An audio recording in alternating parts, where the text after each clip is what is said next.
à tous, mon nom est François Letarte, bienvenue sur ma chaîne JDR D30, une chaîne consacrée aux jeux de rôle sur table avec une fille de rôliste et la réponse à coups critiques, des astuces pour l'improvisation.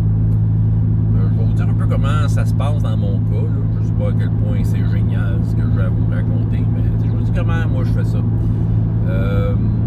Il y a une expression que j'utilise assez souvent quand vient le temps de préparer une séance de jeu de rôle, c'est d'avoir la tête à la bonne place. Je sais que le mot préparation, des fois, il va à l'encontre de l'improvisation en tant que telle. Préparation, ça veut dire qu'il y a des choses, tu as déjà des attentes par rapport à des choses qui n'ont pas été jouées. D'une certaine façon, oui, mais de la façon dont je me prépare, autrement dit, je ne m'agrippe pas à aucun des éléments. Je fais juste préparer des éléments qui sont là, OK? Et qui vont faire face à l'improvisation. Hey, sérieux, je prépare pas des heures de temps, là. Je veux dire, des fois, là, 30 minutes, puis c'est prêt. C'est quoi les personnages aux joueurs? Qu'est-ce que les joueurs font là? T'sais, dans le fond, c'est les quelques éléments importants de ce qui se passe dans leur environnement et l'interaction possible. Mais c'est juste des possibilités. Donc, je prépare un peu pour avoir en main les éléments qui font que je vais avoir la tête à la bonne place. Autrement dit, je suis au courant de ce qui se passe et je suis prêt. Ça donne des points d'ancrage, en fait, parce que l'improvisation commence dès que tu poses une question à un joueur, puis le joueur te répond bien ce qu'il veut. Donc, tu sais pas ce qu'il va te répondre vraiment. T'sais. Il y a des fois qu'il y a des réponses, tu penses évidentes, je lui tape dessus. Mais non, c'est pas ça qu'il fait. Il fait autre chose que tu t'attendais pas. Donc là l'impro part. T'sais, c'est ça, on n'a pas le choix. Ce qui fait que tes éléments que tu as dans ta tête, ben là, ils vont commencer à bouger. Il y en a peut-être qui vont être présentés tels que tu les avais imaginés. Il y en a qui vont être déplacés, il y en a qui vont être oubliés, il y en a qu'on va complètement pas faire, qu'on va sortir d'histoire, puis il n'y a pas de problème, c'est ça. Je pense que c'est ça qui arrive. Là. Une fois que les questions sont posées, que le libre arbitre est là, puis qu'on écoute les joueurs ce qu'ils disent, ben voilà, là tu peux improviser, mais en ayant préparé, si tu veux, quelques éléments pour avoir la tête à la bonne place, ben tu peux jongler tant que tu veux. Tu as toujours un point d'ancrage, qui est quelque part, c'est ça. Puis pour avoir une certaine versimilitude de l'univers, là.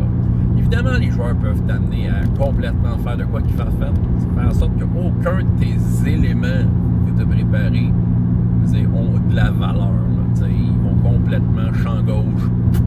Ils disparaissent complètement de ce que tu voulais faire. Voilà. Écoute tes joueurs. Là, rendu là, écoute tes joueurs, puis laisse-toi aller. Là. Va pas trop fouiller dans ton livre. C'est sûr que des fois, tu vas peut-être regarder un peu dans le livre, savoir, OK, ils veulent aller dans ce royaume-là que j'ai jamais regardé dans le livre. Ben, au moins, il lit l'introduction, immerse-toi de l'ambiance de la place, puis let's go, improvise. Là. Improvise, mais au moins tu vas remettre ta tête à la bonne place pour au moins avoir un point d'ancrage à quelque part. C'est ça, parce que la totale impro, c'est rarement bon, je vais vous dire. Là.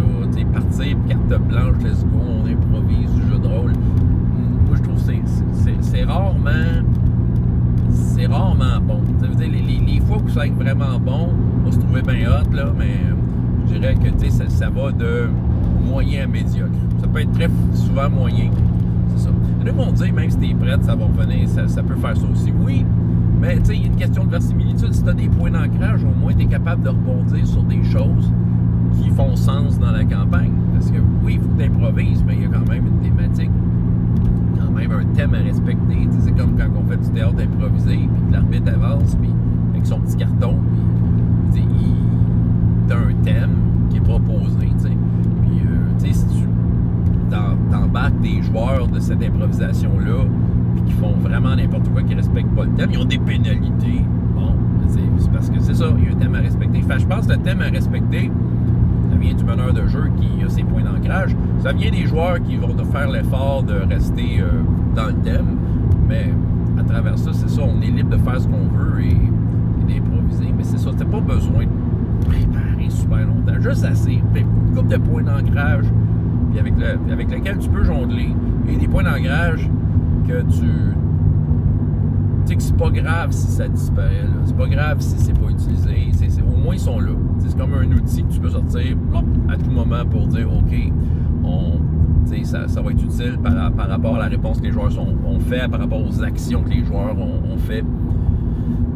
Je ne sais pas si vous comprenez un peu comment je fais ça, mais moi, j'improvise beaucoup. Là, avec mes jeunes, que je vous parle souvent quand je fais du parascolaire, juste pour mettre dans le contexte, ils sont 8, on joue un gros 45 minutes quand on est capable. Je prépare des petites affaires, là. Mais je vais vous dire, j'improvise beaucoup, là, c'est ça, puis je suis capable. On aurait tendance à penser que dans un contexte aussi serré, il faudrait comme plus être dirigiste. Mais non, je veux dire, des fois, je prépare justement une feuille d'éléments. Ma tête est à la bonne place, j'arrive là avec des choses en tête, mais il se déroule des choses des fois que je regarde même pas une fois ma feuille. On fait juste poursuivre. C'est la suite de la dernière fois et tout fonctionne parce que j'ai des points d'ancrage. Ah ben oui, puis c'est ça, dans le fond, je parle de préparation, avoir la tête à la bonne place. À un moment donné, quand ta campagne, ça fait quelques séances, je veux dire, tes points d'ancrage sont là, il y a des choses qui ont été jouées, qui ont été dites, qui ont été faites par les joueurs et ça te sert de point d'ancrage. Fait que tu peux rebondir avec ça. C'est ça.